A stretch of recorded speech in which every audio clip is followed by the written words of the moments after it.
You got any small talk? Anything going on? Just I mean, I have my money meet this weekend. Oh yeah, that's coming up. Yeah, I was told. Of course, I know 100% it is, as the kids say, cap. This is false information. False folks. information, but supposedly there's a CrossFitter showing up that totals 1,800 pounds that's coming to beat Austin Blair's projected 1,790 and to not, quote unquote, knock me down a notch. Yeah. Come on. Show up. Hey, man, I said before, like, my beef, it's fun to talk shit, but my beef was with one specific person. I'm going to be happy, as many people as we can get signed up, I'm just going to be happy to see them. Yep. Like, they can make whatever they want to. If they have a point to prove, come prove it. Like, yep. Do it then. I ain't got a problem with that. Yep. I will hand you that fucking money. No problem. Like, thanks for coming. I just don't think you're going to fucking do it. Right. And not to mention, like, 1,790 is what Austin's going to need to beat a projected certain dot score of Lentini's. Mm-hmm. Lentini is very strong. Yep. He's in a very light weight class. So because he totals 1,500 plus at a super 181. at 165. Dang, he's that light. Yeah. So he may be 181 this weekend. I don't know. He did tell me he was cutting. He just posted 461 at the meet I was at in December. Mm-hmm. So Austin knows he needs 460. He probably needs 460 to win. Right. So his numbers with his current body weight, not his 242 body weight, his current body weight of 264 pounds, we need 1,790 for 470 dots. So, like, as you know, like, pretty much, depending on drug tested or not, 450 plus is pretty much, you're nationally qualified for fucking everything at 450 plus. So, I mean, like, you're pretty fucking elite at anything over 450. So, to say somebody's going to come in unpeaked, untrained, of course, you know, CrossFitters, they stay ready for everything. Stay ready. They stay ready, baby. But I think somebody's going to come in unpeaked, untrained, and beat either one of those guys in dots. It's very silly. That's pretty silly. That's pretty silly. Even if the guy's capable of 2,000, right? The likelihood of them coming in and posting up 1,800 like casually, pretty hard to. No. That may be a stretch, but like, you know, it's going to be that's going to be a pretty hard number to beat. Yeah. Untrained. And we're talking CrossFitters, so we're not talking untrained. we're not talking about heavy people either, right? If you're a CrossFitter, you're going to be light, so you're going to be a light body. Best case scenario, he's really tall. He's a really tall 242. Right. Like, and in terms of body weight, that's best case scenario. Yeah. So I just don't see a 242 pound CrossFitter going 1,800 pounds. Very unlikely. Prove us wrong. Show up. Prove us wrong and show up. Yep, that's all I got to say. I do think it was just somebody annoyed by my shit talk. Probably. Just spouting lying off. to lie. Yeah. But hey, we'll say it publicly again. Come on. Come get it. It is what it is. Show up. But yeah, we got that. You better squat to depth. Squat to depth. Yep. Better squat to depth. Most of them, I have to say, most serious CrossFitters don't have a problem squatting to depth. So Yeah. it is what it is. They catch cleans low. It is what it is. But Austin Blair better squat to depth. that's my only worry. You know, I mean, yeah. Likely looking like I probably am going to have you be head judge because I trust you with commands and stuff. Sandy's going to be on the side, and I'm going to put one more person on the side. And you'll be scorekeeping. I'll be expediting and scorekeeping. Yeah, so I'm going to be responsible for telling them what to load, writing down thumbs up and thumbs downs. Yep. We don't have a lot system, so you know. Yep. It is what it is. That's how they had to do it at regionals this past weekend. Their system went down. So they had flags. They had red and white flags. So, which wouldn't be a bad idea. It might be a little easier to comprehend, and it probably can't be that expensive, right? Yeah. Little flags. I'm going to go bare bones. I'm going to do it like I always have done it in marketing. So that's fair. The fact that we're going to have everybody traveling from the monolift to the bench press to the deadlift platform, they're not all going to be in the same place. Yeah. It's going to be an interesting affair. Yeah. Warm-ups are going to be probably weird, but I mean, we'll have 2 squat bars because I just bought a squat bar for the garage. Okay. And I'm bringing one. So, as you know, they have plenty of squat space. Yeah. they can warm up on any power bar for a bench press. Right. It doesn't really have to be the Texas bar. And then we'll have 2 deadlift bars to warm up on. So, Are you bringing ours? I mean, I don't have a choice. So. Right. Oh, I don't care. Like, I'm also bringing our brush. Yeah. Are you telling all spotters and loaders brush off every? Yeah. Yep, that is a key. Are we getting gloves? Gloves for the spotters and loaders? No. I can't You afford smashed that. finger? Sorry, bud. That's it. Your finger's gone. I mean, listen, we'll probably do just straight 45-pound plates for squats. Mm-hmm. For deadlifts, as long as I don't have anybody deadlifting sub 245, I'm probably just going to start out with 100-pound plates. Yeah. And add on top of those. And then bench press will be pure 45s too. Yeah. So, but we're probably going to at least have a rubber 45, if not a rubber 100 on the inside of the deadlift. So we don't have competition plates. So, Yeah. But if everybody's lifting on the same thing, It's all fair. it's all fair. Yeah. So, fuck it. You signed up for it. Yep. You should have known. This Doing is some redneck shit. Underground money meat, man. This is not a WRPF, USAPL, USPA. I'm not gonna lie to you. I mean, I talked to Austin today because I had to talk to him about his programming moving forward, and I like with Austin especially being a lot more. I would do this with you too. Me and you talk daily though. Me and Austin don't necessarily talk daily, but to keep him dialed in, like I always have like a constant back and forth with Austin about what's working, what he feels like doesn't work, what we need to remove, what we need to be replaced, and stuff like that. So I had that conversation with him today, and he's pretty fired up about it. Yeah. I'm sure he's excited. He's a little aggravated to some extent. It's him and only a few people from our gym like representing us, and that we have more people competing from outside than we do inside. So he's very like Everything's on him. football minded, almost like got to protect this house. This is my fucking place. Like I'm not going to lose. Right. Basically, my meat is what Austin's view is. So he's pretty fucking motivated. So Yeah. If also, I think Austin just wants the fucking money, which is That's fair. why we're giving out money. You know what I mean? Like, and that's what it is. So thinking about it, if 450 to 470 is kind of like the top range that we're looking at as far as dots goes, I could have been ready, honestly, but yeah, I mean, I wouldn't throw money in it now. No. Like, I mean, when's the last time you've taken a heavy lick on squats is a long time. Bench and bench and deadlift. deadlifts? You've done it regularly enough. Yeah, squats I am so far away from. Like we're just now hopefully figuring out what's wrong with my We need to touch on that tonight too. Let's go ahead and talk about it. And small talk. Small talk. we've small talked for 10 minutes. We probably need to get into the episode a little bit. Nah, most of that is getting cut off. Okay, well, we can bring this in. So me and you kind of discovered this. I discovered it on my own. You discovered it by listening to Ensema.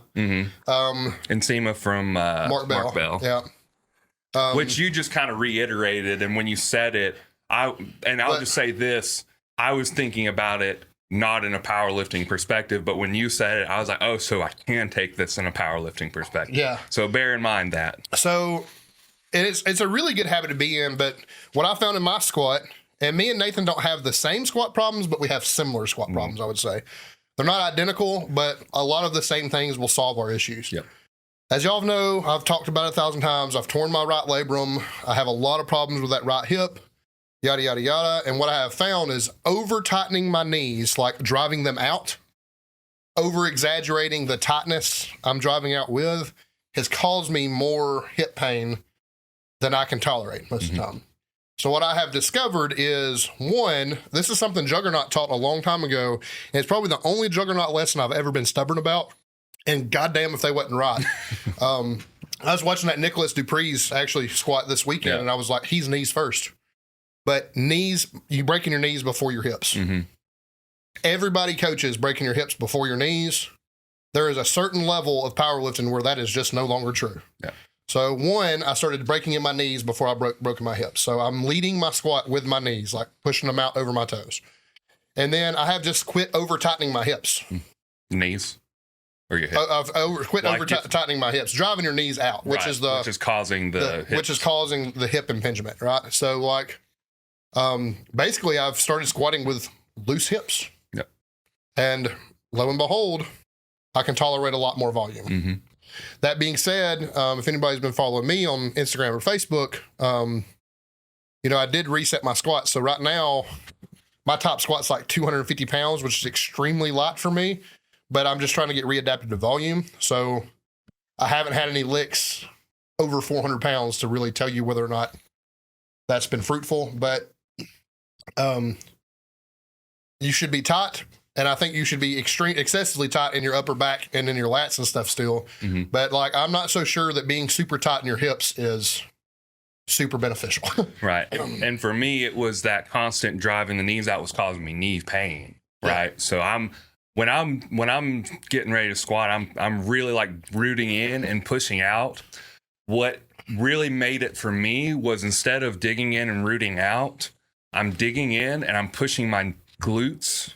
So like basically instead of my knees causing tightness, my glutes are causing tightness. Sure. Which is taking pain away from my knees and my low back. Yeah, that makes sense. Yep. That's where I am, and also coming forward with the knees first. I think the difference is my perspective is to drive my knees out like we were talking about, over tightening my hips. I have been actively like squeezing my butt really hard, mm-hmm. And I don't think that's wrong, but I think squeezing your butts enough. I don't think you should be like physically turning your knees out and squeezing your butt like I was. Yeah, because it's like excessive tightness at that point. You know what I mean? So. And it could just be our body mechanics. People may be able to do that just fine in a situation. I don't think I can. Not ours. Right. I think it's going to be something that saves my squat, to be completely honest with you. So yeah, and for me, it's like being a little looser in the knees is causing less knee pain. My lower back pain has pretty much been eliminated so far. I haven't had a whole lot of incredible pain lately. It's really just been my knees causing me the most problems. And so getting my knees situated was the big thing, which also I'm swapping to SSB for a block or two, to also kind of reinforce some technique and hopefully. That helps with load management too, because most of us don't SSB what we back squat. Right. So I'm hoping that we'll get a little bit away from knee and low back pain, still be able to develop my squat moving forward. Come back to either high bar or low bar squats. I haven't decided yet, in a block or two, and see how it feels, and then I'll let you know then. Yeah, but and a good example of this is I was talking to my wife about this. But one thing that's never felt good on bench press, even though I do this, I've never exaggerated it because it's never felt good to exaggerate, is the bend the bar cue. Yep. Like I do that naturally. I'm really good at keeping my elbows tucked. Like I don't flare my elbows a lot on bench press. But like over tightening always caused me an immense amount of pain going down specifically, right? So for me, like keeping that, it's like the answer was there all along. It's just a different right muscle group. Mm-hmm.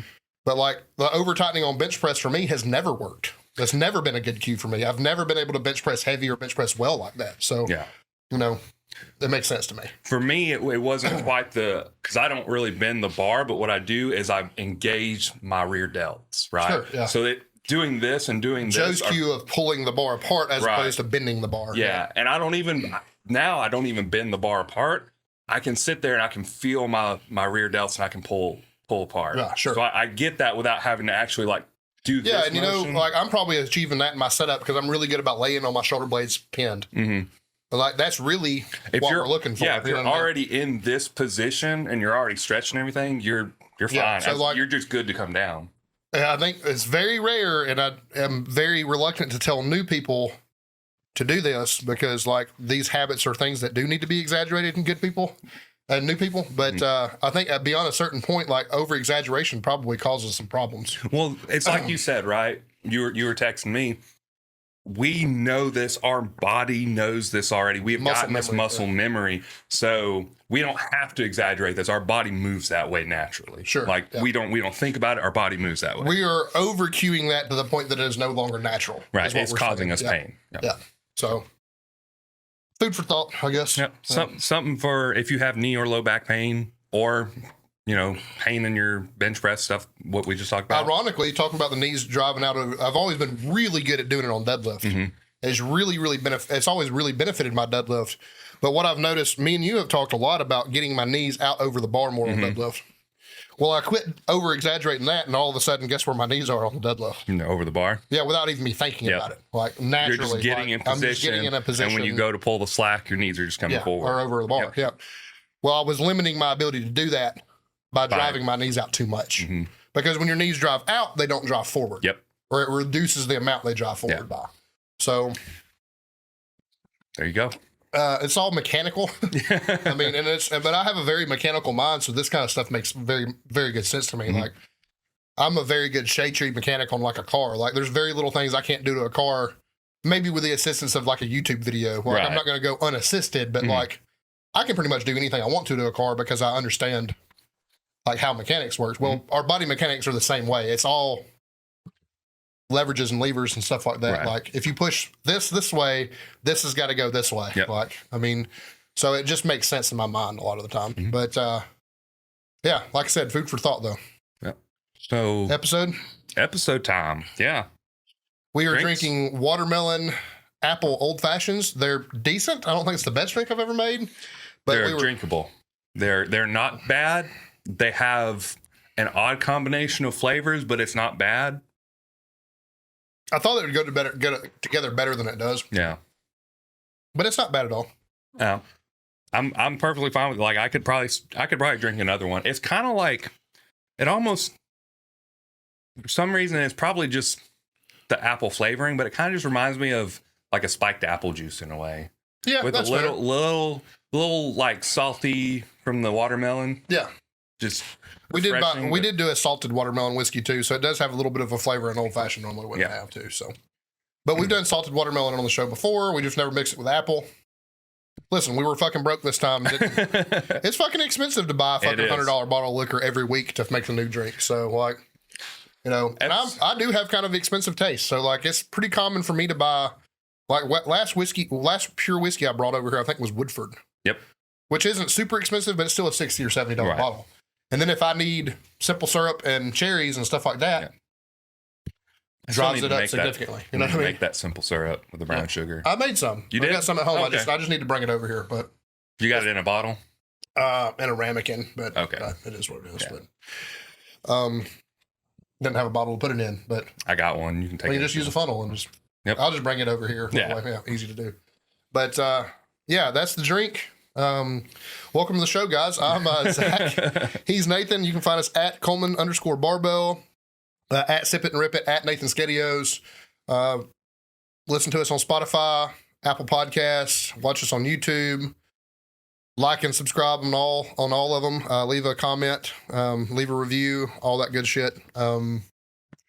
Hit us up on Instagram. We're pretty good about talking to people. We don't have a huge fan base, so Right. you know, all 10 of you, we can have conversations with all 10 of you at once if you want to. Right. It doesn't matter. Get that little group combo. Start on Threads. I've never touched Threads. Like I had it for about 37 seconds and I was like, this is fucking annoying. And it's as toxic or more toxic than fucking X is, so Twitter. But no, I'm Yeah. good.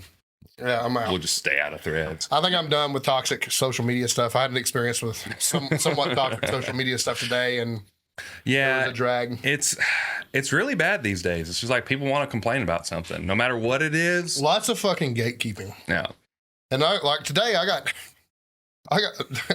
got my ass handed to me by people I know. I was in a musicians group on Facebook, and I posted up an instrument that I have that is like highly modified. It's originally a cheap piece of equipment. I can't lie, but it's really heavily modified. It's also unique to me, and I've played the shit out of it. Like this thing's like road worn and everything else, and people wanted to talk about how shitty it was, and I'm like, yeah, but like I fucking played it forever, and it's mine. And like by and large, like comments and stuff are really nice and fruitful and stuff like that. But you still have these assholes that are just like, fuck you. Yeah. Like, what did you do to that thing? Like all this stuff. Like, it's those people that haven't been punched in the mouth before.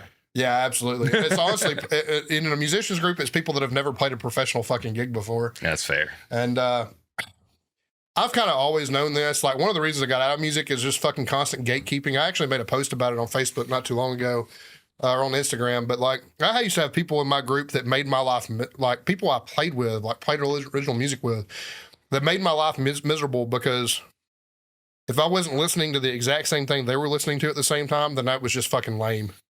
Like it was just like I was beneath them like all the time. I'm like, well, I just like what I like. Like, and I got into music because it was fucking fun, right? So like, those people made my life fucking miserable because I felt like I was supposed to keep up, or like, when really, if I just did what I wanted to do and just listen to what made me happy, it would have been a lot fucking more fruitful. Mm-hmm. But fucking music, man, it's fucking wild like that. Like, Yeah. and I'm guilty of it too. Like, the only thing I really gatekeep is I'm adamant about how bad country music is. Country music fucking sucks. And I admitted publicly the other day, there are songs that transcend the genre that mean a lot to me and stuff like that. I think just being from the South, you're going to have one, you know. But it's just funny too that, I don't know, I'm a little guilty of it. I'm a little snotty. I'm trying to get better about that. But like coming from other musicians, it's fucking hard though. I guess real fucking hard. And I remember specifically, I used to have a couple of guys that I played with that were, one in particular was one of my best friends growing up, and he is a shit musician.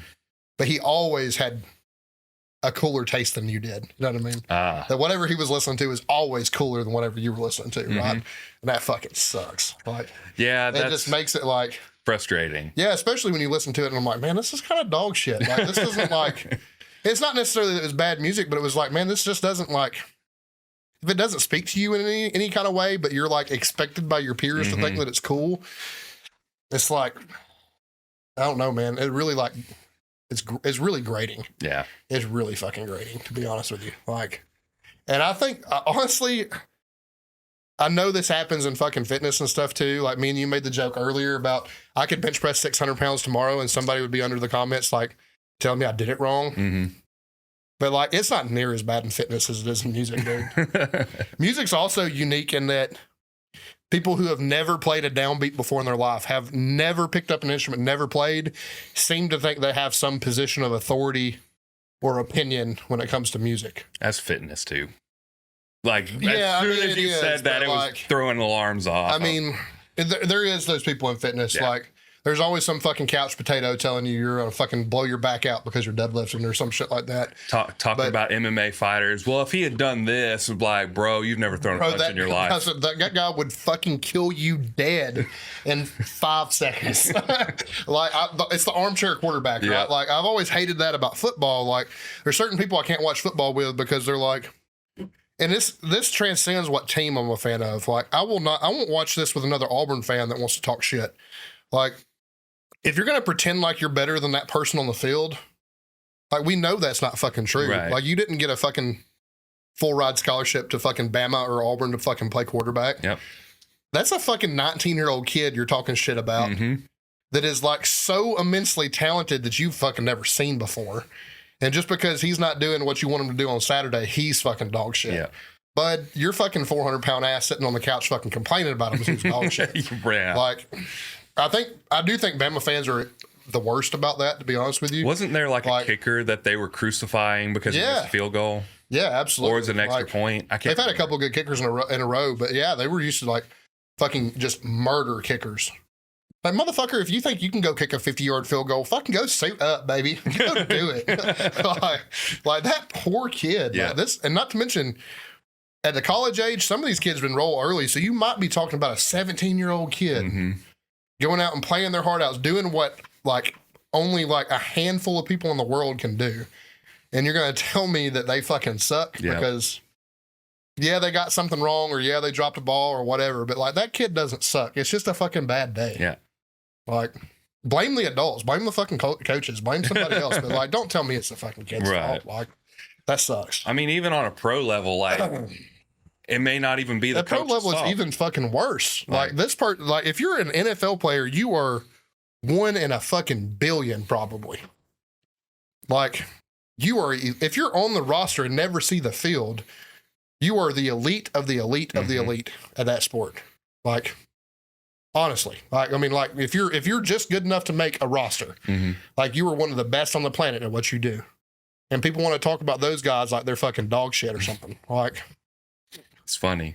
It is. It's like, yeah. Like, when absolutely. you sit down and dissect it, all you can do is laugh at how ridiculous it is. Yeah, and I think the point about like non-musicians or non-lifters, it doesn't matter. Non-musicians or non-lifters, like people that like criticize me for how I play or how I lift that hadn't ever done it before, that's just like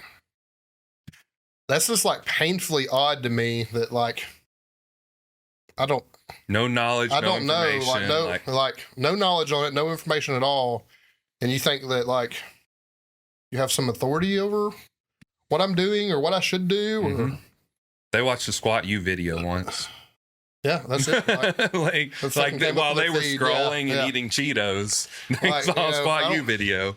I don't know. It's just weird. Like, I just don't like the armchair quarterback of any type in any position in sports. And that's really what like, it is. you know, there's people in our lives that played like college ball. 2 examples right off the top of my head is Ron, played college baseball, and my boy Brody, who plays college baseball. Like, if those 2 men speak about baseball, listen, they have some fucking authority over that sport that I don't fucking have. Like, that's fine. I will listen to them. They can say things. I think they've earned the right to say things the rest of us can't. You know what I mean? Like, just like us in powerlifting, I think we have earned the right to say things that maybe other people can't. You know what I mean? There are people that are much more qualified to say those things than me and you are. Yep. Like, it just is what it is. It's so weird to me that, like, for whatever reason, though, that people think that they have some type of... It's that, man, it's the internet.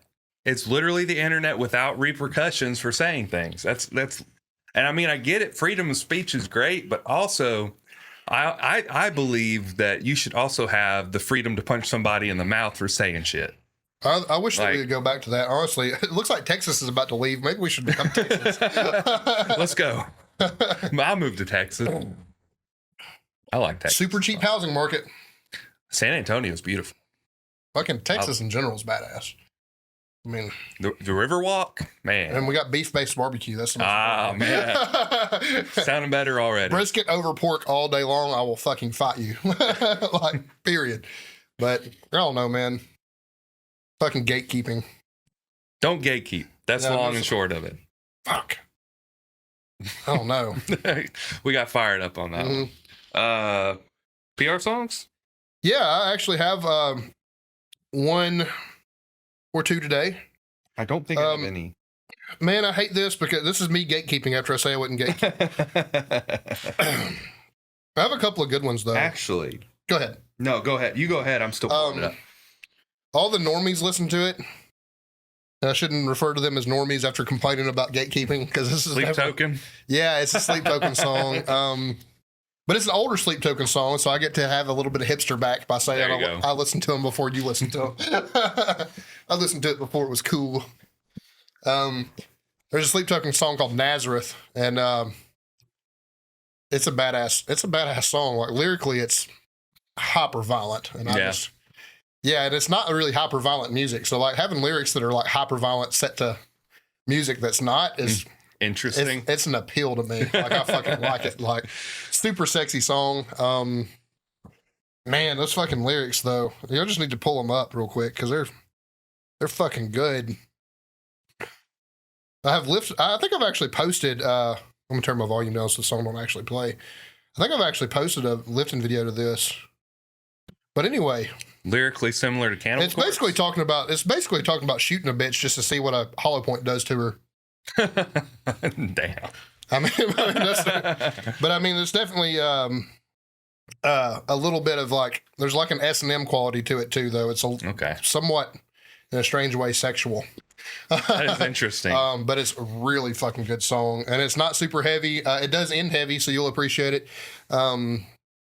But that's my first entry is Nazareth by Sleep Token. I'm gonna put in 2 because it's the same. I got another one too. The same EP, same band. Boarded put out a 2-song EP. I haven't gotten to listen to it yet. I'm super excited. I'm waiting for like Boarded's a band. I have to wait for an appropriate moment. That's fair. You know what I mean? Like, I need to be probably tomorrow when I'm pressing. Yeah. Like, so the EP is called Dreadbringer. First song is Dreadbringer. They have Shadow of Intent guesting on it. I believe not vocally. I believe it's one of the guitar players that is guesting on there because the music is very much a mashup between Aborted and Shadow of Intent. It's very good. Very Aborted fucking rips. Both of them do, but like, it's very dark though. It's very like thematic. Very cool. I love it a lot. And then the other one, I'll pull the name up of it real quick, is Death Cult, and they have Despised Icon with them, which I haven't listened to Despised Icon since like 2010. I mean, that was like both the beginning and the end of deathcore. It really was. It really was. But it's actually really good. I really enjoyed it. So both of those songs, definitely get down to those. Bro, Clay Byram sent me this band and I think it's just a couple of dudes and their guitars, and one does some vocalists. Like pretty sure they got their name from a Deftones song called Kim Dracula, but the name of the band's Kim Dracula. And the name of the album is A Gradual Decline in Morale, which I fucking love. The title of it. It's very true too.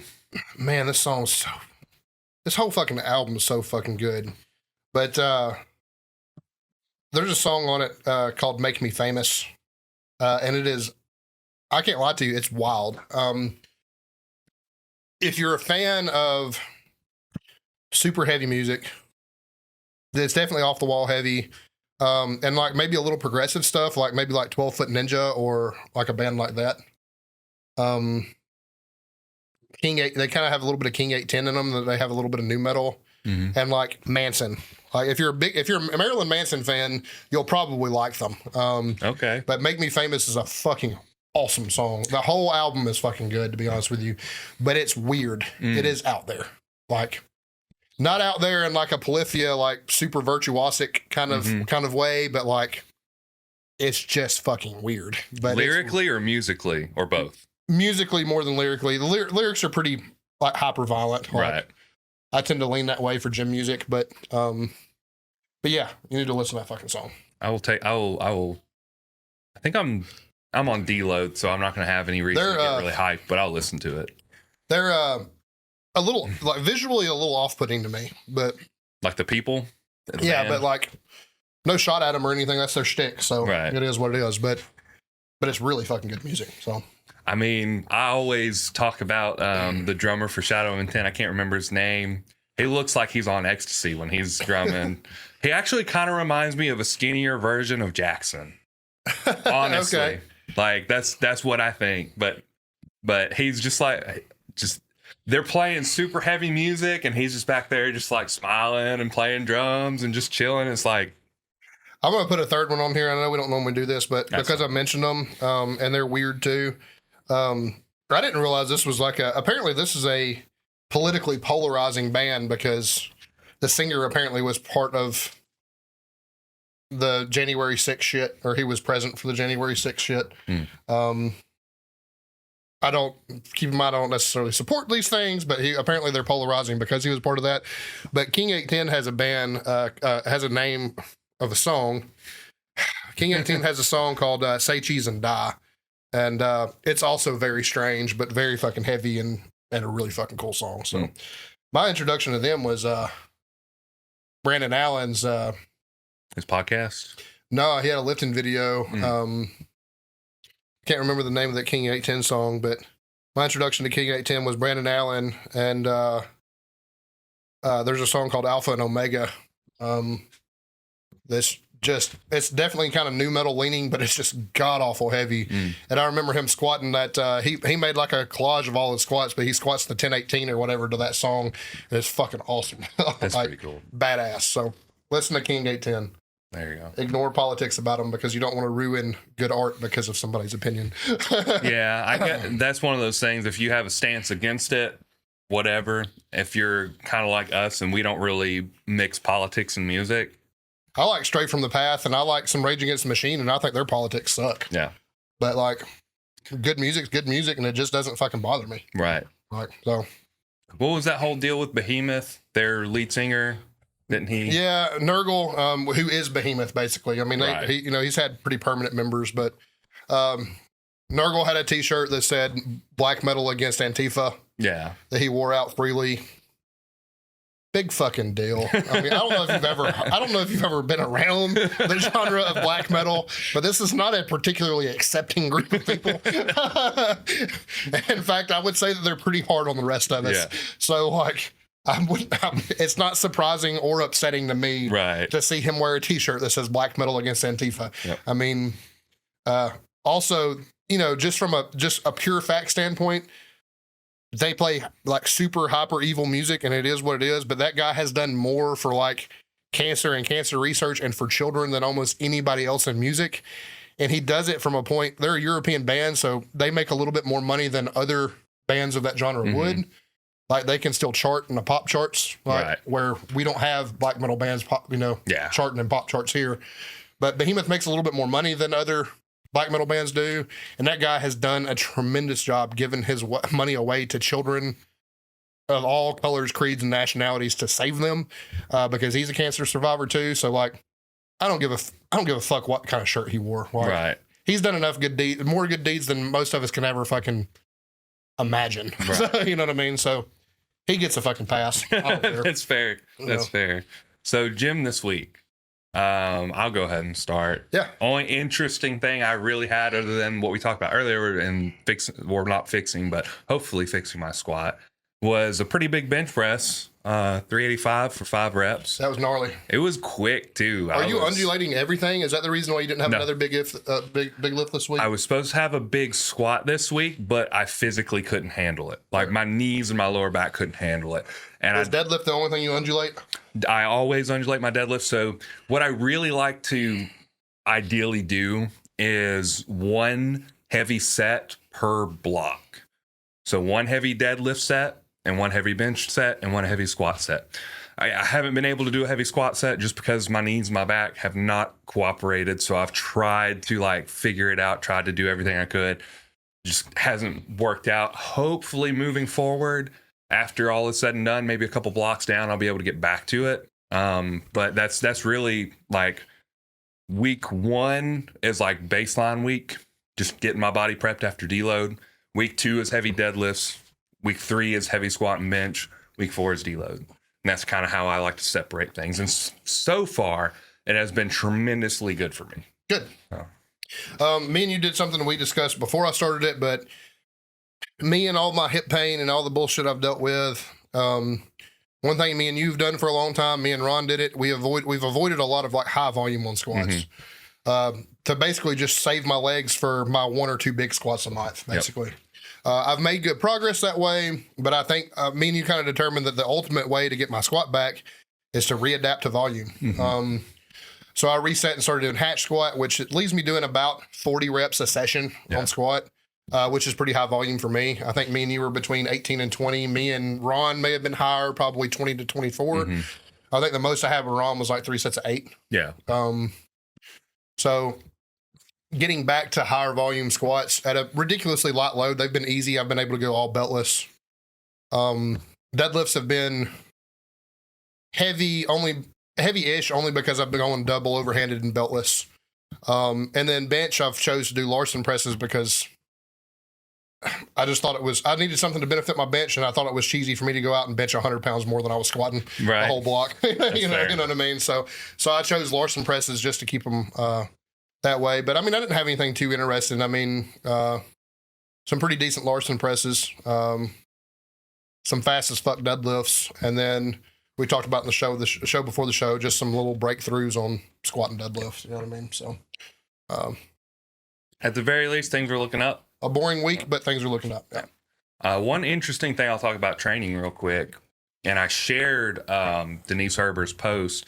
She was talking, and it kind of just reaffirmed me in the way I like to program and train, was train smarter, not harder. And she had this pretty long post talking about, you know, what she does, how she's like, well, I might have a heavy squat at some point this week or in the following week, but I will always have time for low intensity, but like some sort of variation or something. She was doing like an incredibly slow tempoed squat. It was probably like at least 6 seconds, if not slower than that, coming down. And then I can't remember how fast she came up, but it kind of just made me think about it in a different way, reaffirming that I'm on the right track of, I don't need to train intense all the time. I don't need all this constant like stimulus. I need progress, and then I need a certain amount of stimulus to make progress, and then I need an overloaded stimulus to affirm that I'm going in the right direction. Sure. That's the way I've handled my training for months now. Since leaving Joe, and probably with Joe. With Joe, definitely. Well, with Joe, there was a little bit difference in the saying. It followed a similar protocol, but it was more of how much is the most that you can handle this week without falling backwards, right? So he doesn't like a deload, whereas I like to go, I'm going to kill myself on one thing. I'm going to break down as hard as I can. and then I'm going to recover from it. And then I'm going to take plenty of time in between to practice and recover and get better. And then I'm going to go at it again. Sure. Similar to Brandon Allen, but you know how he likes to do his AMRAPs. Yep. But instead of doing AMRAPs, I'm like, I have a set weight or maybe a range, depending on how I feel, and a set number of reps. And I just go and do it. And that's the hard set of the block. And Sure. then it's like, if I accomplish it well, then I'm like, all right, I need to intensify. If I just barely accomplish it, I'm on the right track. One thing that me and you've talked about a lot before, but is your ability to remain consistent, and your biggest contributor to remaining consistent is not getting hurt. Mm-hmm. And the better we get, the heavier the load is, the higher the likelihood of us getting hurt. Right. Sometimes just being there and doing something is enough. Yeah. And that's not to say that, well, like you just alluded to, that's not to say that there's not a plan. There's always a plan. Mm-hmm. But I don't have to get under a 400-pound bench press every time I'm in the gym. Exactly. Like, honestly, you can do really good work. If you're even a 400-pound bench presser, you can do really good work at 225. Mhm. You don't have to fucking... You don't have to kill yourself every time you show up. Absolutely not. Mine kind of pyramids up, but it pyramids up in a way that I still have always have a little bit left in the tank. Mhm. Right? Hypertrophic value, as long as you're leaving with a pump, you're building muscle and you're getting better. Yep.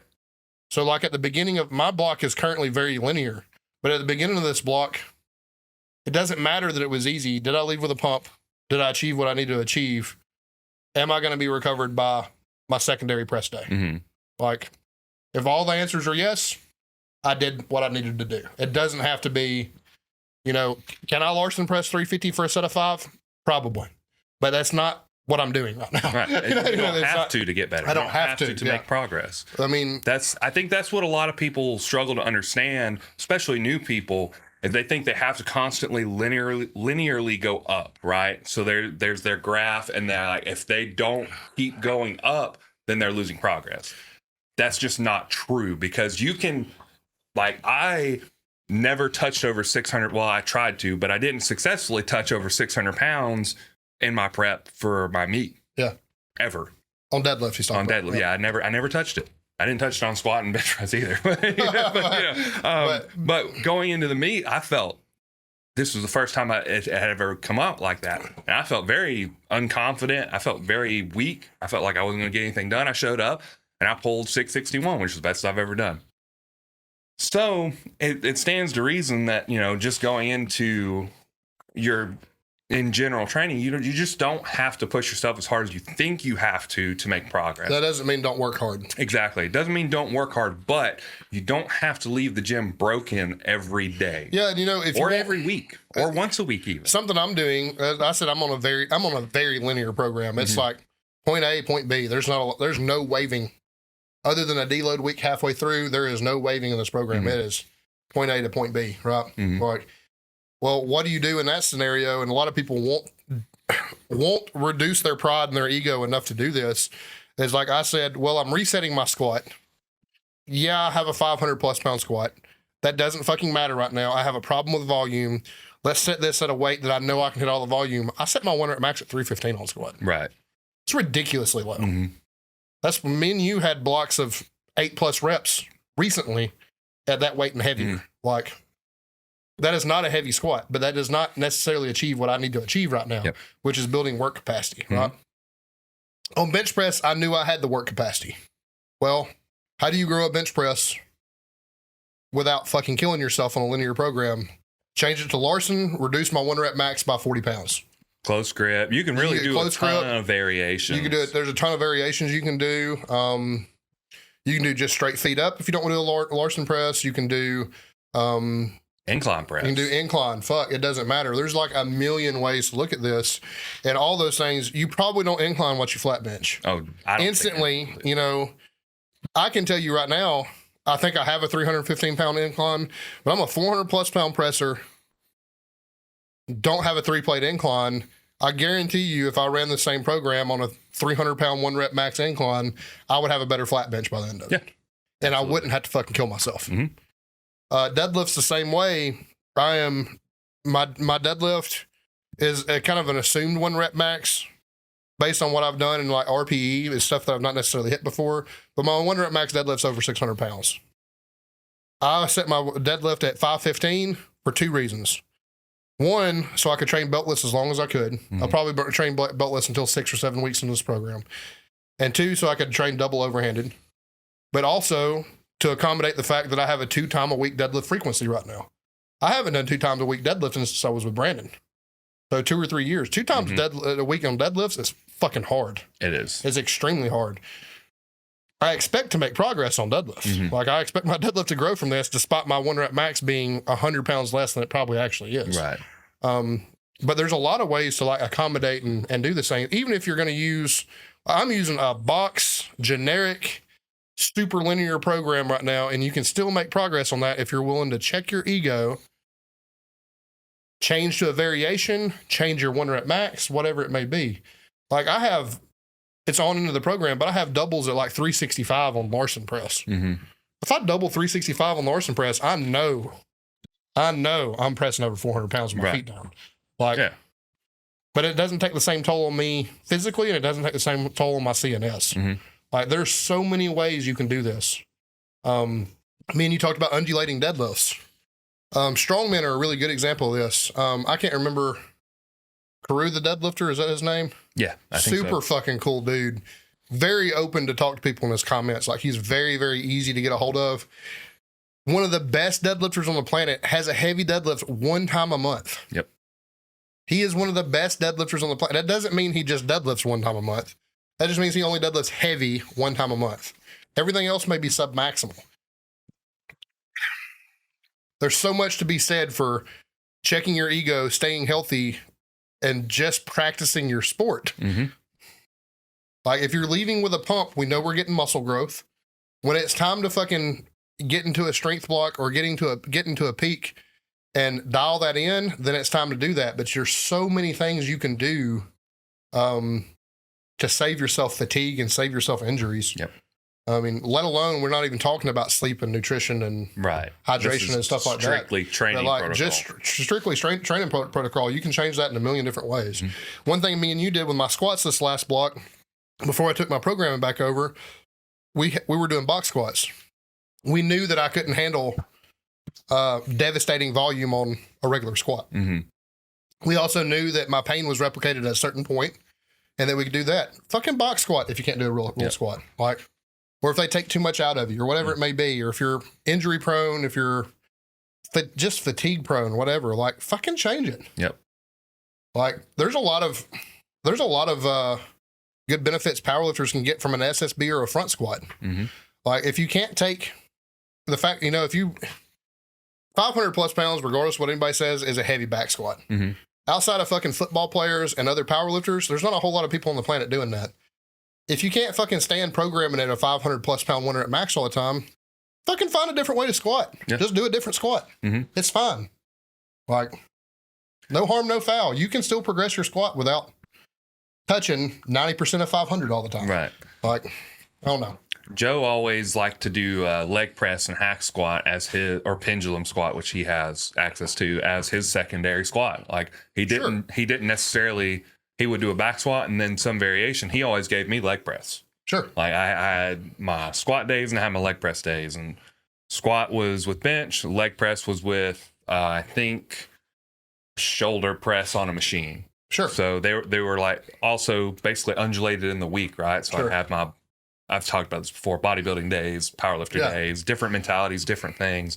One thing I was going to say, just because I found it interesting, I don't know if you know the podcast Anabolic Activities, but that is Mark Bell and Kenny Williams. They do a podcast. It's technically Kenny's podcast, but Mark Bell's on there a lot. They were talking about bodybuilding. And they had a really interesting point that I had never really thought about when it comes to bodybuilding. And I know this is different, but we do have a lot of dual athletes, stuff like that. But in the sense of bodybuilding, what their intention, what they explained it was, they find the pump and they stay in the pump and then they leave. That's their whole goal. It's not like, well, I've got this program, this program, this program. It's like, well, tricep extensions are feeling really good. I'm getting a huge pump. So I'm going to keep doing tricep extensions and I'm just going to keep doing them.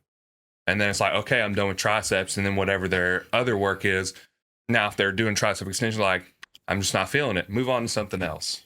Something else that's going to give them the pump. When they get the pump, they stay in the pump. Sure. It's really interesting to me how different that is, and the way that a lot of powerlifting programming is. That's more like, we have our numbers, we have our sets, reps, we do this, we have our accessories, we do this, we go home. Right. And it's more like we just want to make sure everything is trained and developed. Whereas bodybuilding is so different in the fact that they're like, we're just trying to stay inside of this pump for as long as we can until we leave. Sure. Or until we're done with whatever. Yeah. And that's how growth happens. Yeah. But like that speaks to the genius of Louis Simmons. And I've actually gone back. I told you one of the reasons I took over my program, and another reason we're not going to talk on air. One reason I took back my program, Nathan did nothing wrong. Nathan's program is extraordinary, to be honest. He's really fucking good at it. But one of the things I took over for was to reduce my time in the gym. I needed leg days to be an hour and a half or less, and I need upper body days to be an hour and 15 or less, basically. I need to be in the gym and out of the gym quick. Well, a conjugate principle, everybody knows the 80-20 rule, 80% accessory work, 20% barbell. There was times when I was doing conjugate where we would have 6 to 8 sets of an accessory movement. But that might be the only tricep movement you do that day. Right. You might do pec deck until your fucking titties fall off. It might be 6 to 8 sets. It might be extreme, but that'd be the only thing you did that day. One thing I have found to be really beneficial and to the stay inside the pump thing is if I'm training legs, there's certain things I have to do for prehab and rehab right now. Like I have to do a lunge and I have to do some type of pistol squat. But outside of that, I have a leg extension day and a leg press day. Those are the only 2 things I'm fucking doing for my quads. Nathan will tell you I have big fucking legs. We're not like Austin's big, but like I have big quads. That's the only thing I'm doing right now. And I'm just like, first of all, it reduces setup time. It reduces the time I'm in the gym, but it does exactly what you're saying. I'm staying in a pump. Like I'm getting more growth with 1 exercise than I was with 2, 3, and 4 exercises because I'm just fucking staying there. I'm fucking chasing a pump. My protocol on any type of hypertrophy block is I want to stay between 8 and 20 reps. If I dip below 8 reps, the weight goes down. If I can consistently do 20, weight goes up. Like pretty fucking simple. But I've changed my programming to where I'm only hitting 1 exercise outside of my barbell movement, not counting my barbell. But outside of my barbell movements, I'm only hitting 1 exercise per muscle group, and it's been the best pump of my life. Yeah. Like, and that honestly, that's been one thing I've been thinking about myself is just like moving more towards, instead of doing like 2, maybe still 2, 1 to 2 accessory movements per muscle group, and just kind of like focusing on that for that day, making like, and if it's not working out, like Kenny and Barker saying, if it's not working out and I'm not getting a pump out of it, I'm moving to something else. Sure. And I'm going to find that pump and I'm going to stay there. And then I'm going to move on with my accessories. For me and my shoulders, like we get plenty of front delt from the pressing that we do. I like to keep an overhead press in. I'm not this next 13 weeks because there's no space for it. Right. But for me on shoulders, it's some type of lateral raise. Always been good for my shoulders. I feel strong. It helps my bench press out. Honestly, keeps my shoulders feeling healthy. It keeps me from hurting a lot. Fuck, I get a pump every time I do lateral raises. I'm doing fucking lateral raises with fucking 50s now, but like, right. Fuck it. It works. You know what I mean? It doesn't matter if I was doing them with 100s. Like, it fucking works. Like, just fucking stay in it. I mean, honestly, with the high volume I am right now, I have very little chest because, like, by the time I get done pressing 5 or 6 sets, I don't really feel like doing pec deck or anything. Right. It benefits me more as a powerlifter to go fucking hit some lat pull downs or hit some dumbbell laterals or something like that, or hit more arms than it does to stay in my fucking chest all the time. Like I don't fucking have to beat it up. Like right now, my press days are oriented. I do have 1 major chest movement on day 1. I have some type of fly, whether it be on cables, pec deck, or dumbbells. It doesn't matter. I do some type of fly. I have back exercises on both days, but on the secondary day, I do a lat pull down instead of another chest. Like, I can leave with a lat pump, leave with a chest pump. That's all I fucking need. Right. It can be so remarkably simple. And I think I've even been seduced by client programming with this to some extent.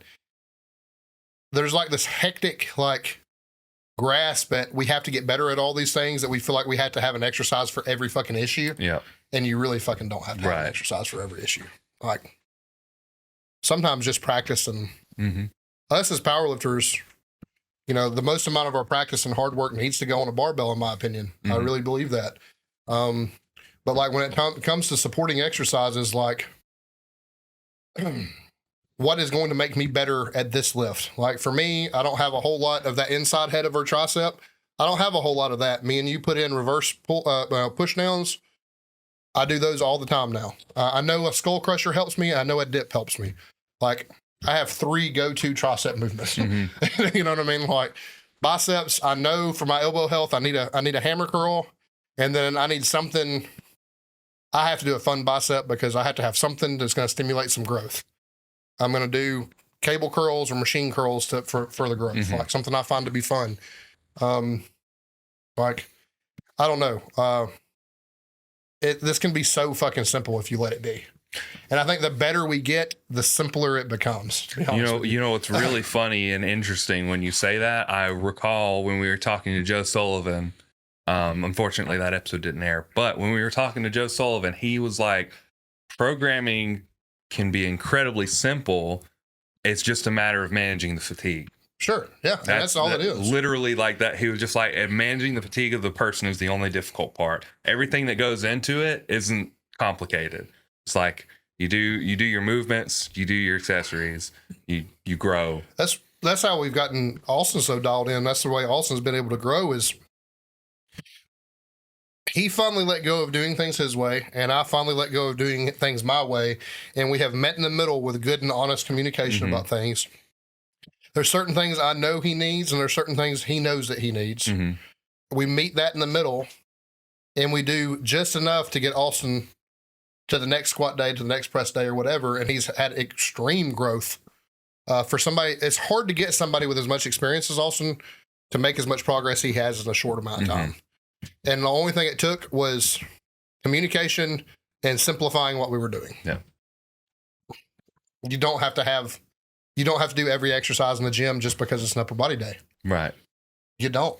I'm like, well, it's really funny. I hate continuing to quote somebody, but Joe was on a podcast recently talking, and he was like, it doesn't matter the studies. It doesn't matter how anabolic something could be. It doesn't matter how great this movement is. If the client, the person does not want to do them, they will not make progress on it if they don't want to do them. Sure. So like you said, you have to meet in the middle somewhere. You have to be like, well, what can you exchange it for? What can you make a change that's going to accomplish the same thing that you're trying to accomplish, right? That doesn't mean that as a client you shouldn't be somewhat malleable, but it also doesn't mean that as a coach you shouldn't be somewhat malleable. Exactly. Like you should be able to bend to things, right? Like if I know, like my issue is in stability in my hips, like I know for a fact I have to have a unilateral leg movement of one time. Do I like doing them? No, but as a client, I'm mature enough to accept the fact I'm going to have to do some shit that I don't like to achieve that. Now, fortunately, there are things that I dislike less than others. So I don't necessarily have to do a split squat when I can do a single leg press, a pistol, or a lunge. Right. I don't necessarily have to do a fucking single leg RDL when I can do single leg ham curls. I don't necessarily have to. There's a lot of examples you can go on and on and on and on about. But like, I think you, as a client, you do have to have a willingness to do some shit you don't want to do and to grow, to be honest. But at the same time, as a coach, you need to recognize, like, if something's just completely and utterly demoralizing to a person, it's not fruitful for anybody. Yeah. There's probably gonna be some resentment grow about it. Like the more you hate it, the more I dig my heels in about it. Like there's just gonna be a point where it's not fruitful for the coach or the client, and it's like nobody's making progress with that. That being said, out of my newbies, they're probably going to do more of what I tell them to. Right. You know what I mean? Well, like, new people, they don't really know what they need, right? They don't really have that understanding yet. So they're kind of just like, they're there and maybe they're like, man, squats really hurt my legs and my knees. And it's like, well, they're gonna at first. Yeah, absolutely. Like it's just gonna happen. Now, when you start squatting 400 or 500 pounds, like man, my knees hurt. It's like, okay, well, there's something probably wrong because you should have an adaptation unless you're just not at that level yet. Maybe it's your 1 rep max that made your knees hurt. Sure. Right. But like if you're a lot of things going to hurt after a 1 rep max. Yeah. But just like going in there consistently and something is still hurting at a certain experience level, certain level of growth, muscle maturity. Yeah. And I think, the better we get as powerlifters, the more in tune we are with our own bodies, and the more we should be able to say things to our coach and be like, hey, this is just not working. Either it's not working or it's just beating the fuck out of me for no good reason. Like, I'm not growing. It fucking hurts. There's not a lot of progress being made. Like, maybe it's time to change. You know, or with people who have been in it for a while, I just hate it. Like, I just hate it, and I don't like doing it. And every time you program it, I put in the least amount of effort on it. Well, like when you get that problem. Well, it's like with me with like I just said, with like, I fucking hate a Bulgarian split squat. A lot of people do. Well, me and you can get the same stimulus out of fucking the pistol squats I've been working on. Like, my issue and the reason I need to do something like a Bulgarian is with hip stability, right? Like, you can say what you want to about quad growth, about glute growth and stuff like that, but like, the reason I do them is hip stability. I don't mind doing the pistol. Just fucking change. Right.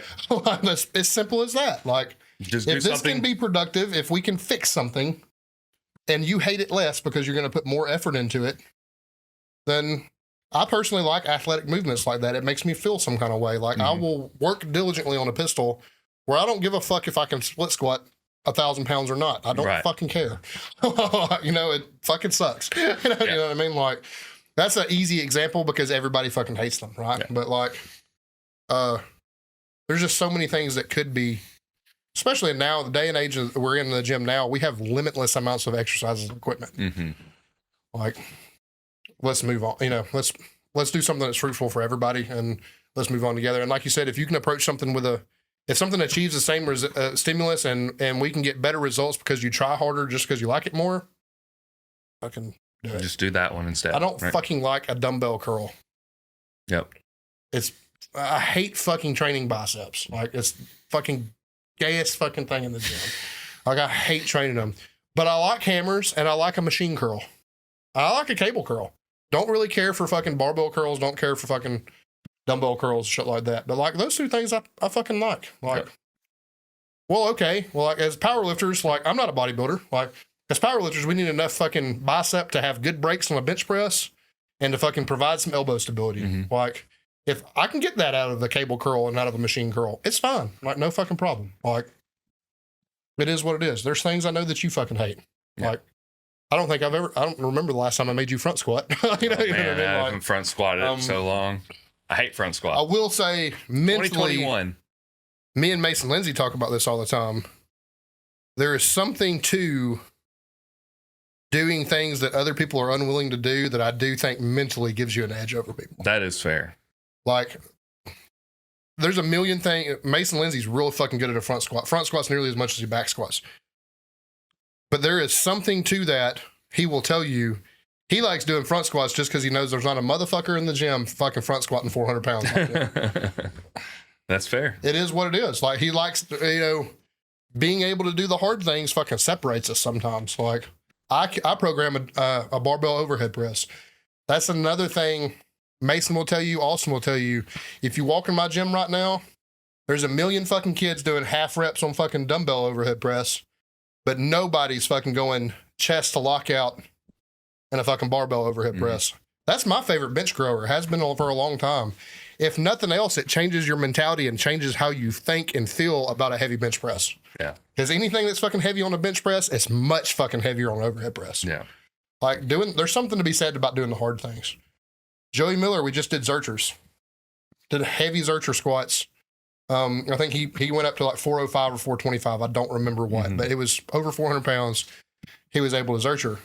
I didn't do those. We didn't program those as his secondary squat necessarily to make him better at back squats. We programmed those to make him think that he's better than everybody else in that gym. I'm being honest. Like, mentally, he has a leg up on everybody else he works out with. Yeah. Because he's willing to do the hard things. There's some give and take on that. But I do think that there's something to be said for just doing the fucking hard things. That's like a sports psychology thing, right? Sure. Yeah, absolutely. So like you think about if you're willing to do the hard things, the easy things are. Yeah, I mean, listen, Like the next time since Joey is, successfully Zercher squatted over 400 pounds, the next time he's under 400 pounds in a back squat, at least it's not in my elbows. at least it's not in my elbows, man. Like, you mean I get some help from some glutes and some back? Like, fuck yeah, thank God it's not a Zercher squat. Well, there's some power in that. Mm-hmm. Me and you had some not necessarily back and forth because we agreed. We were talking about Dr. Mike talking about a front squat not being that great for hypertrophy because you're thinking more about the stress of the front squat than you are about activating your quads. Right. That's absolutely true. I think there's a lot of things a lot better for hypertrophy. Pendulum squat, belt squat, honestly, just a high bar back squat, if you're willing to do it for more reps and a heavier weight, a lot better. But there is something mental about being able to front squat heavy. Yeah. With me recently, on your programming with close grip bench, I just knew we went a long time without a competition bench press, but I just knew that if I could close grip 365, 385 for reps, a competition bench over 400 pounds wasn't going to be a problem. Yep. There's just something to doing things the hard way that just gives you a fucking mental hard on that you can just fucking ram into the asshole of anything else you got fucking coming. Like, I mean, there's some power to it. Yep. You do have to have a client willing and open to do those things. Right. And if it's not fruitful for that client, then it's not fruitful for that client. Mm-hmm. So this is all like case by case basis, like it always is. That is true. You know what's really funny? What's that?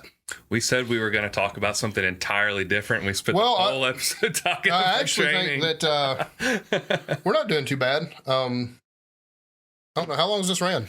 Hour 20? Hour and 20? Fuck. All this, actually, I think that your pump chasing comment, like, actually kind of lends itself a little bit to this because you got into bodybuilding and whatnot. Mm-hmm. But I recently saw a post. Joe's the first person to ever point this out, not to me personally, but just a post that Joe made that was very, very, made me very, very aware of this in clients and not so much in myself. But that was getting to a weight that maximizes your height and then cutting and bulking back to that weight until you're basically muscular and lean at that weight. Mm-hmm. You see it with John Hack. There's a reason why John Hack's the best 198 on the planet. If you see John Hack with his shirt off, the dude's built like a Greek god. Mm-hmm. Probably better, to be honest with you. Like, I mean, he's fucking yoked. Think about Joe walks around with more lean mass in total, not muscle mass, but more lean mass in total than he competes at. Yep. He has maximized his frame. I don't remember the name of this coach that I started following recently that made that post, but he basically said, as a powerlifter, you should have abs. Mm-hmm. So it's okay if you don't at first, but you should be willing to bulk and cut within your weight class enough that you have maximized the muscle. And that's what you're doing now, Yep. but you have maximized the muscle within that weight class. Yep. I think, that was the original topic. Getting to it now, I think that's 100% true. And I think that it's still so overlooked. And I'm about to dump on somebody real hard. But coming out of an era, not late 90s, early 2000s was a multiply era in powerlifting. And it was strictly mass moves mass. And that was the fucking bottom line. I'm here to tell you, and me and Nathan have said this before on this podcast, mass does move mass. That's fucking physics. But muscle mass moves more mass than fat mass does. Yep. All day long. So if you can maximize your frame, there's something to that. Mm-hmm. Nathan has a lot to say on this, I know, so I'm going to let him take it from here. But that was a post that inspired me in this episode this week. So, well, being an hour and 20 in, do you think we should go down this whole thing, or do you think we should save it for next week? I can take it. I mean, we don't have to go too long. Okay. Well, we'll have a hybrid episode. Training, That's right. Diet training. Okay. So you said I have a lot to say about it, but really, like, I had a couple of key points that I wanted to talk about. It was mostly in my own experience, but where I'm at right now compared to where I was, right? So I think I've competed at around 230 pounds, which is the middle of my weight class, several times now. I want to say like 2 to 3 times. That's not necessarily always because I wanted to be there. It's just where you landed. It's just where I landed. I wanted to be as just whatever the lightest I could be this past one. Were you 198 your first competition? 220. I was 212 technically. 212 on the first competition. So really every competition you've done, you've been underweight. Yeah, every single one. I've never actually maximized my weight class. I've never been at the top of it. But this past one was strictly dots reasoning, which in one way I wanted to just win. That's why I wanted the best dots. But in another way, it qualified me for nationals. And I was going to win whether I was 242 or 230 anyway. But I got the dots to qualify for nationals. So it's like this weird like trade-off thing. It wasn't really a trade-off. It was more of a win-win. But like that was the initial goal. And then I qualified for nationals, not even realizing it. And I was like, well, I'm going to go to nationals. Now I'm going to nationals. Anyway, back to the weight stuff. My big thing is that I've just never landed at a lean. Really, like I've never felt like I was, as a powerlifter, I've never felt like I was a lean whatever weight class I was supposed to be, which is pretty much 242 except for my first meet. My first meet was 212 at the 220 class, and it's been like 230s constantly in 230s, trying to grow, not working. Like I was getting stronger and stronger and stronger. I was gaining the frame, but my body composition, I never felt like it was maximized. Like, and so I'm really focusing in now. I'm starting my cut. Actually, I kind of started it yesterday to an extent. I'm more like watching my calories this weekend. And then tomorrow is going to be the real start of the cut. But I weighed in at 262 on Friday night. Today I'm like 255. Right. I don't know how that worked out. I was like, maybe it's water, but I'm drinking a ton of water. I mean, water weight does fluctuate up to like 2%. Right. Body weight. So it very well could be water, but I've been drinking a lot of water. I've been peeing a lot too. Like, well, there's give and take in that. Yeah. So, anyway, my goal is to get to around 230 again, but as lean as I possibly can.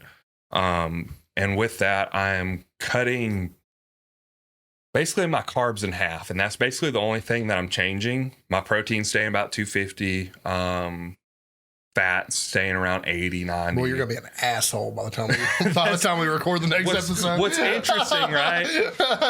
and I'm gonna give a full experience. We'll find out. You know, I'm hoping that it's not that bad.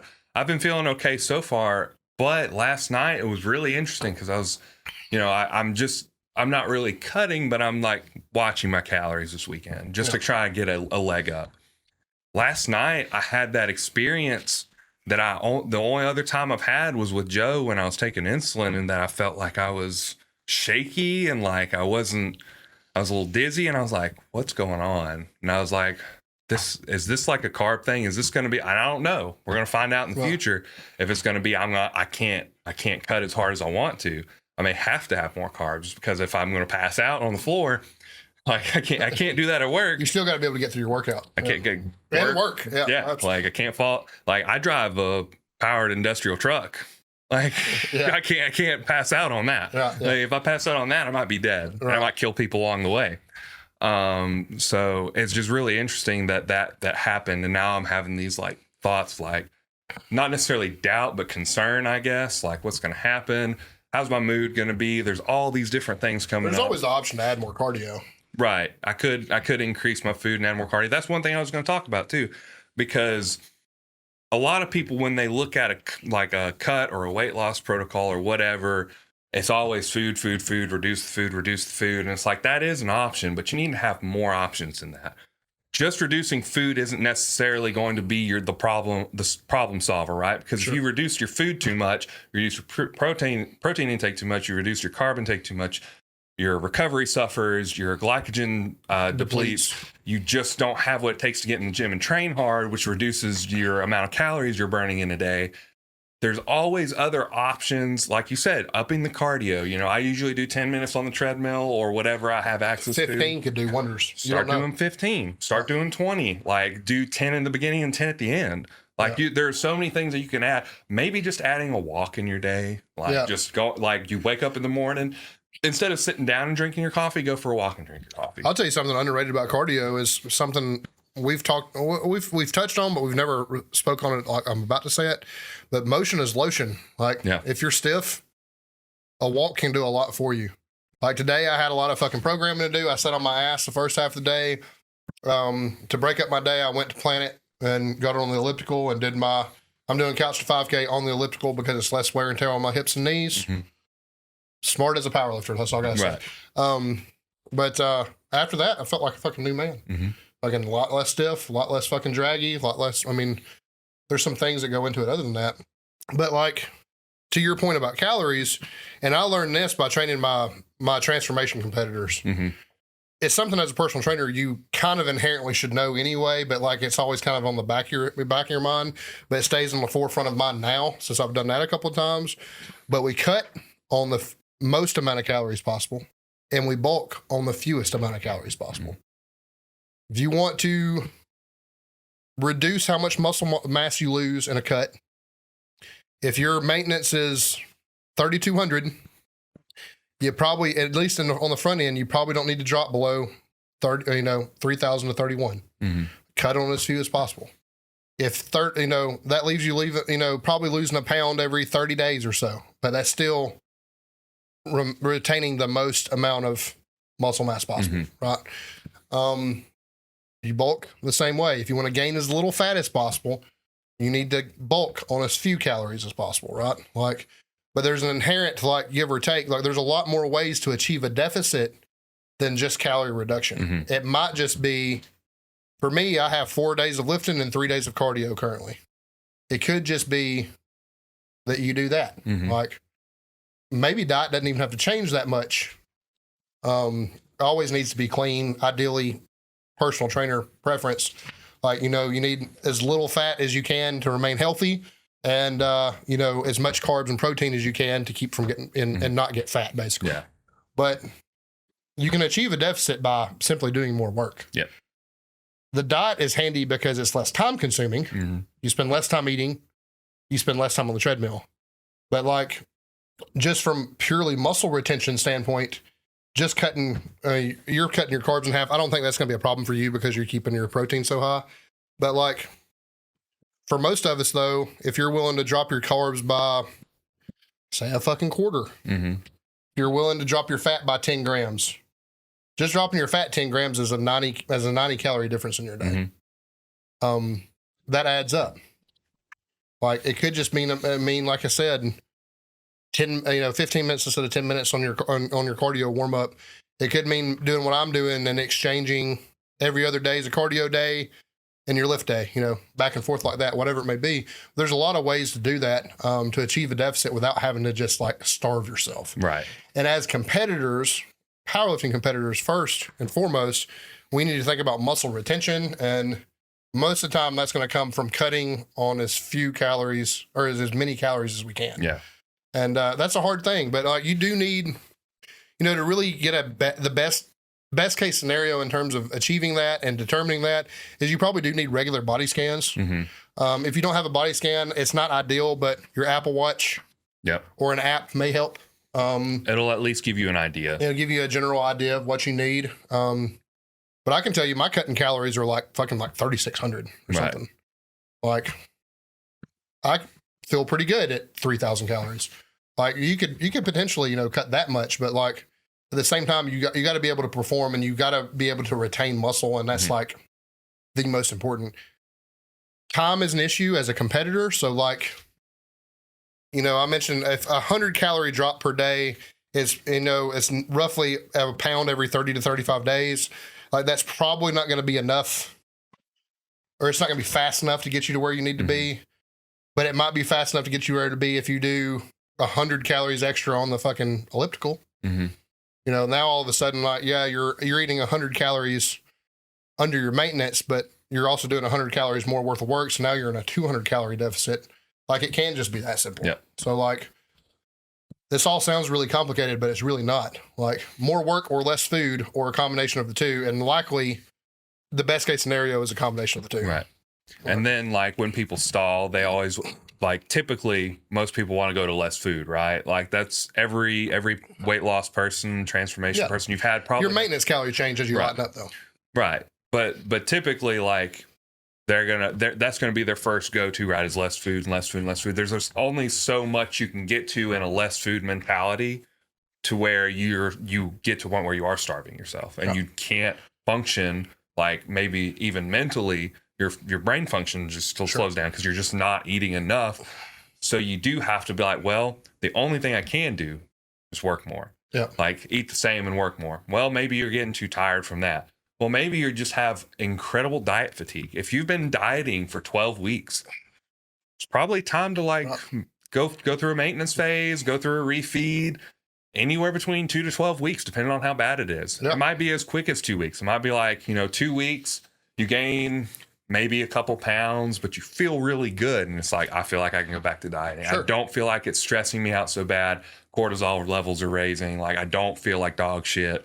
I feel like I can go do this again. Sure. And then you take another 8 to 12 weeks. Then you're starting to lose weight. You lose those 2 pounds pretty quick that you gained on the maintenance phase. Now you're cutting back a little, maybe harder or maybe the same, and you're losing that weight back. And it's like, oh man, I just needed a break. Yeah, I'll be honest too. Keep in mind, everybody's needs are different. I have a relatively sedentary job. Nathan does not. So automatically, despite him being a lighter lifter, his maintenance calories are likely a lot higher than mine. I have a client in Chris Treese who's been an awesome client, to be honest with you. We've put, 60 pounds on the guy, way stronger than he used to be. That guy's maintenance because of his work. He's a diesel mechanic, but he's a foreman. So he's all over that shop all day. He walks about 20 miles a day. Mm-hmm. His maintenance calories are legitimately like 5,200 calories. Yeah.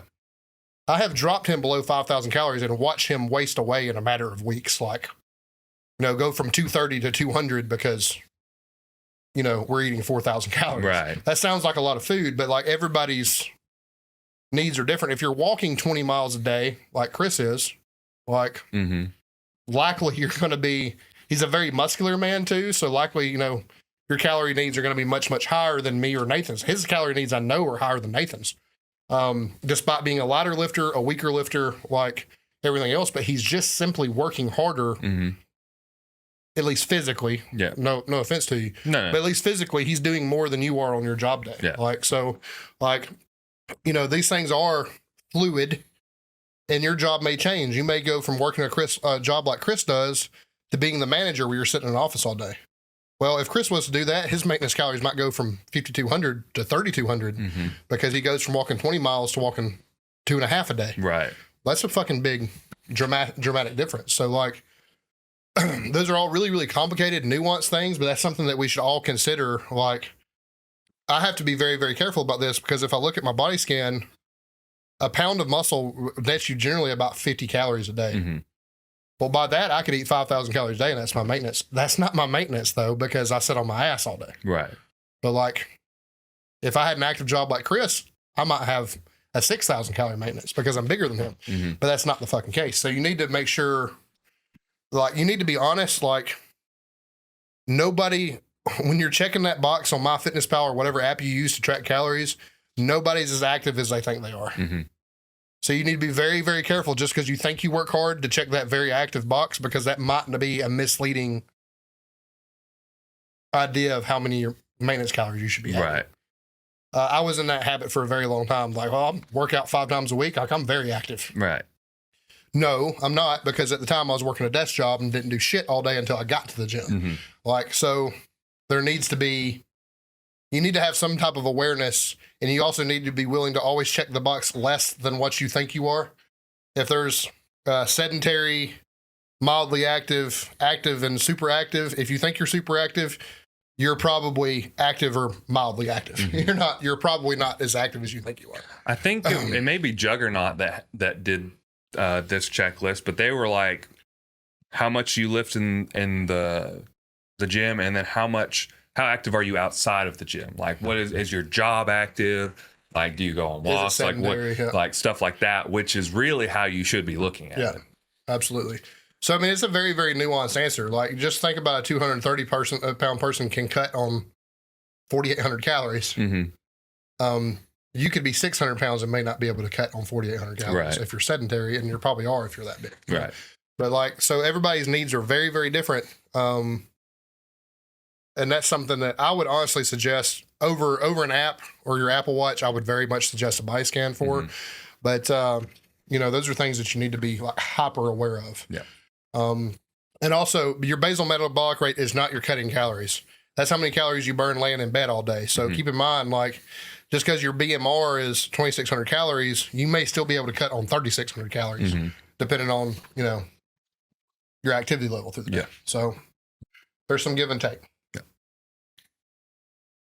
If you have an app or anything like that that does track how many calories you burn, it can be fruitful because, you basically, as long as you look down at your watch and it says you've burned 46 and your BMR or your maintenance is 45, then you lost weight that day. Yeah. So use those tools to your advantage. I need to get my watch charged up and start using it. It'd probably be helpful. You probably get it, those things are obviously, they actually have a pretty huge margin for error, but the margin of error doesn't matter so much as long as you're just using it for a daily, as long as it's for like daily guidance, if that makes sense. Yeah. Like, you just need to be in the area. So those things can be really, really powerful tools. But I guess, the bottom line and the message behind this is exactly what I said. You need to try to cut on as many calories as possible and you bulk on as few calories as possible to help maintain body composition throughout a cut or a bulk. Yeah. So makes perfect sense to me. We could get more detailed about macros and whatnot, but probably don't have time for that. Yeah. I'll be honest. I'm a little zoned out. I don't know if that hit me kind of hard. It may be because I'm eating less, but I'm kind of like out of it. Yeah, I am a little bit too. I can't lie to you. So fucking watermelon old fashions. It was good though. It was. Drank the whole thing. Was it better than Shittles? I think so. You think so? I think so. Shittles was surprisingly good though. It was good. It was very sweet though. This wasn't quite as sweet. It's had a little more, and it's probably just because it's artificial. It had a little more flavor. Yeah, I don't know that I could do Shittles again, but it was surprisingly good for what it was. I was perfectly fine with drinking it. Like taking shots of it, no big deal. It's over with fast. Is what his dad jokes? Dad jokes. Oh man, I think I've told this one before, but I told one to one of my bosses at work, and it was actually it's funny. I actually made this one up a long time ago when I was working at Cracker Barrel because I was trying to come up with really bad dad jokes, and it's I stayed up all night trying to come up with a joke about the sun, and then it dawned on me. Good one. There's a new game started at my local sports club. Yeah. It's called Silent Tennis. Apparently, it's a lot like regular tennis, but without the racket.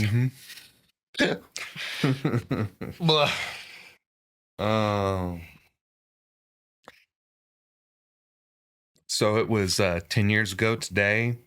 One of my best friends, James, came running out of the room screaming, "It's a boy," with tears streaming down his face. We never went back to Thailand. Oof.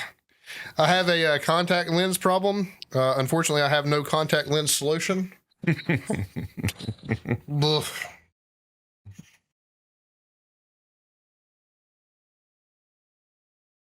I left my job today because I couldn't work for my boss after what he told me today. He said, "Mark, you're fired." My wife asked me to pee on a jellyfish. She got stung by a jellyfish. She asked me to pee on it. I peed on it, and I said, "That's for stinging my wife." I butchered that one, but there's no other. You kind of had to have a workaround for that one. My wife apologized for the first time ever today. Oh, really? She said that she's sorry she ever married me. Accurate. Ouch. I ran out of food and had to steal from my next door neighbor's herb garden. I'm living on borrowed time.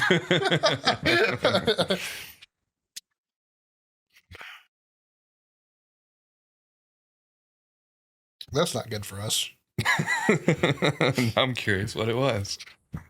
I can't believe I forgot to go to the gym today. That makes 5 years in a row.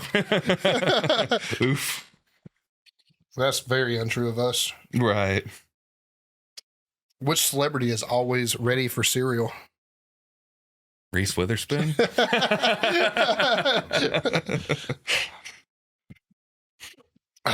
That's all I got. I'm tapped. I'm trying to see if there's any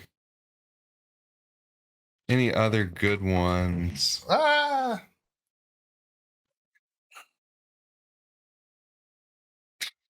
It's bad. I mean, let's be honest, they're all kind of bad, right? All right, we'll end it here. What's the difference between a Lamborghini and a dead body? What? I don't have a Lamborghini in my garage. That's pretty good shit right there. All right, I guess that's it for today. We kind of went on a pretty big tangent, and it is what it is. Follow us on Instagram at Coleman_barbell, at Nathan Skedios, at Sip It and Rip It. Listen to us on Spotify, Apple Podcasts. Leave us comments, rate us 5 stars. Subscribe to us on YouTube. Watch it there. Is that all of it? I'll be honest. I zoned out a little bit, and hear me out. I wanted to say this regardless. Do you smell Pop-Tarts? Chocolate Pop-Tarts? I wish I fucking smelled Pop-Tarts. So I smelled chocolate Pop-Tarts, and then for whatever reason, I went back really far to like last year when we were doing the podcast, and we were in the dinosaur and the cow suit. That's where I'm at right now. What else did you put in? We had some fucking epic dad jokes at the beginning of that one. It is what it is. All right. Bye, y'all.